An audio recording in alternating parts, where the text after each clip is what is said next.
नमस्कार। आज आपण बनवणार आहोत चोपड्या दोडक्याची भाजी। तर नेहमी आपण काय करतो की याचे भजे सहसा आम्ही तरी बनवतो आणि भाजी मी पहिल्यांदाच बनवली, एक नंबर झाली आणि तुमच्यासोबत मी आज ही रेसिपी शेअर करणार आहे।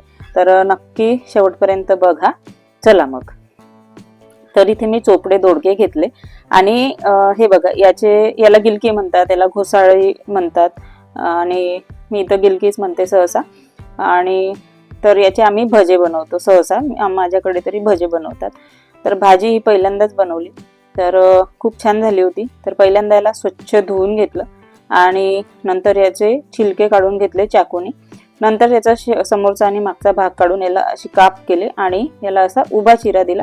तुम्ही आडवा सुद्धा देऊ शकता, फक्त त्याला टच ठेवा। जर आडवे करत असाल तर खालून टच ठेवा, उभे करत असाल तर एक साइडने टच ठेवा, म्हणजे थोडेसे चांगले वाटतात। नंतर मग हे कापून घेतले आणि आता एका कढईमध्ये 3 ते 4 चमचे शेंगदाणे घेतले आणि ते चांगले असे मंद आचेवर चांगले फुटत पर्यंत चांगले भाजून घेतले, डाग पडेपर्यंत। आणि हे बघा भाजून झालेले आहे। एका प्लेटमध्ये काढले, त्याचे छिलके काढून छान असे रेडी केले। नंतर ते एका मिक्सरच्या पॉटमध्ये टाकले। त्यामध्ये आता भरपूर अशा लसणाच्या कळ्या, तर 10 ते 12 लसणाच्या कळ्या घेतल्या असतील, 1 टीस्पून जिरे, हाफ टीस्पून हळद घेतले, 2 ते 2.5 चमच्याच्या जवळपास तिखट घेतलं आणि धने पावडर 1.5 चमचा वगैरे, चवीनुसार मीठ घेतलं आणि याला आता मिक्सरला पाणी न टाकताच बारीक करायचं। बघा बारीक करून झालेलं आहे। आता जे आपण तुकडे केले होते घोसाळ्याचे, गिलकीचे, चोपड्या दोडक्याचे, जे काही आहे म्हणत असाल, तर त्यामध्ये अशा प्रकारे फिल करून घेतलं, भरून घेतलं आणि छान असं प्रेस दाबून घेतलं आणि अशा प्रकारे सर्व पीस भरून घेतले मसाल्याने। आता आपण या भाजीला मस्तपैकी असा सिंपल असा तडका देऊ, एक नंबर लागतो अशा प्रकारे केलं तर। इथे आता कढई घेतली, गॅस ऑन केलेली आहे, त्यामध्ये 1 ते 1.5 बुटलं तेल टाकलं। तेल गरम झालं की त्यामध्ये अगदी हाफ टीस्पून जिरं, छान तडतडू दिलं जिरं।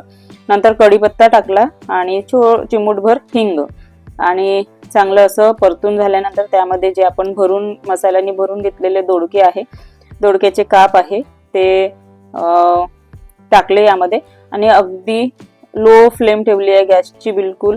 आणि याला अगदी थोडंसं असं हलकंसं फिरवून घेतलं चमच्याने, मिक्स झालं पाहिजे यासाठी। आणि वरून जे राहिलेला मसाला आहे तो टाकला आणि झाकण ठेवून 2 मिनिटं तरी याला वाफ दिली, अगदी लो फ्लेम आहे गॅसची। पुन्हा याला मिक्स करून घेतलं आणि मिक्स करून झाल्यानंतर पुन्हा याला 1 ते 2 मिनिटाची पुन्हा वाफ दिली। असं 2 ते 3 वेळा मी करून घेतलेलं आहे, अगदी अलगद हळूवार हाताने फिरवायचं। आता याला पुन्हा झाकण लावून 1 ते 2 मिनिटाची वाफ दिली।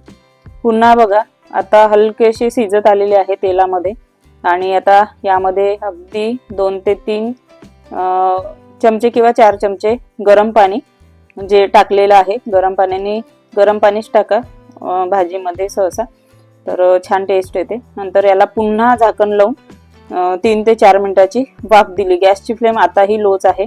नंतर अगदी शिजत आलेले आहे हलकेसे। नंतर यामध्ये अगदी थोडंसं सांबार टाकला, म्हणजे कोथिंबीर आणि बारीक चिरलेली। नंतर पुन्हा 2 मिनिटाची पुन्हा वाफ दिली, भाजी रेडी आहे। चाकूने खुपसून बघितलं तर शिजलेले होते आणि हातानेही दाबून बघितलं, तर पुन्हा झाकण लावून 1 मिनिटाची वाफ दिली आणि भाजी रेडी। तर अशा प्रकारे भाजी आपली रेडी आहे। तुम्ही याला भाकरीसोबत खा किंवा पोळीसोबत, टिफिनवर नेण्यासाठी, बाहेर सुद्धा नेण्यासाठी, कुठे फिरायला जात असाल त्यावेळेस सुद्धा ही कामात येते आणि एक नंबर झाली होती। नक्की एकदा ट्राय करून बघा।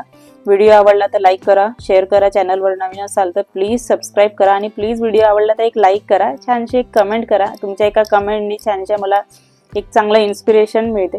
सो आणि हाईपची बटन सुद्धा आहे तिथे खाली, तर ती हाईप सुद्धा करा, फार मदत होईल त्याची। तर कसा वाटला व्हिडिओ हे सुद्धा सांगा। तर मस्त खा, स्वस्त रहा। पुन्हा भेटूया नेक्स्ट व्हिडिओमध्ये, तोपर्यंत बाय बाय।